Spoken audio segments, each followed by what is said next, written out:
জঙ্গলে কিসের লেগে এসছি? ড্যাড, আমরা এই জঙ্গলে ঘুরতে এসেছি। এবারকার মতো আমাদেরকে ছেড়ে দেন, আমরা আর এই জঙ্গলে জীবনে আসবো না। আশা তো দূরের কথা, তোর আর এই জঙ্গল থেকে জীবন তো ফিরে যেতে পারবি। এই তানু, এদেরকে ভালোভাবে খাওয়া দাওয়া করা। ঠিক আছে সরকার। এই আসিন এক্ষুনি বললো জঙ্গল থেকে জীবন তো ফিরে যেতে দেবো না, আবার বলছে জামাইয়া তোর ভালো মন্দ খাওয়া। কি ব্যাপার, আমার সাথে আর মেয়ের বিয়ে দেবে নাকি? বিয়ে দেবে না রে, কাল আমার বর্ষা তোদেরকে বলি দিবে। কি রে, কথা বলছিস রে? এই তো আমার বাপ। হ্যাঁ, আমাদের বাপ দান কবুজ করা। না রে, এইটা আমার আসল বাপ। এটা দেখ। আমাদের আর কোনো ভয় নাই, তোর আব্বা আসুক, সব কথা খুলে বলবো। সর্দার, আপনার সাথে কথা বলার জন্য অনেক কাকুতি মিনতি করছিল, তার লেগে আসনু। বল। আব্বা, তুমি আমাকে চিনতে পারছো না? এই ছেলে, তুমি আমাকে আব্বা বলছো কেন? আমার কোনো সন্তান নেই। এই দেখো আব্বা, তুমি আমার জন্মদিনে দিয়েছিলে। বাহ, বাঁচার জন্য আমার ছবি তো ভালোই নকল করে এসছি। কালকেই তোদেরকে বলি দেবো। আব্বা, তুমি আমাকে চিনার চেষ্টা করো, আমি তোমারই ছেলে।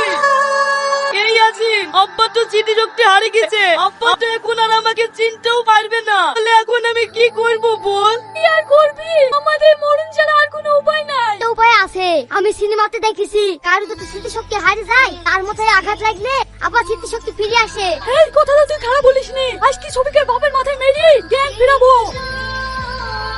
এই সবিক যা, এমন ভাবে মারবি এক বাড়িতে জানি সব মনে পড়ে যায়। আমার আব্বা, আমি কি করে মারবো বল? তুই যা।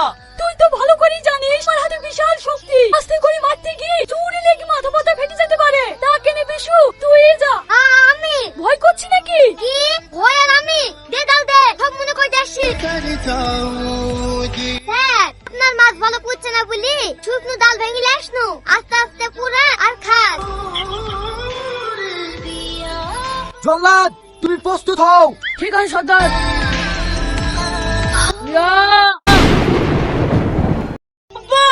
তুমি ঠিক আছো তো? কে তুমি? আমাকে আব্বু বলছো কেন?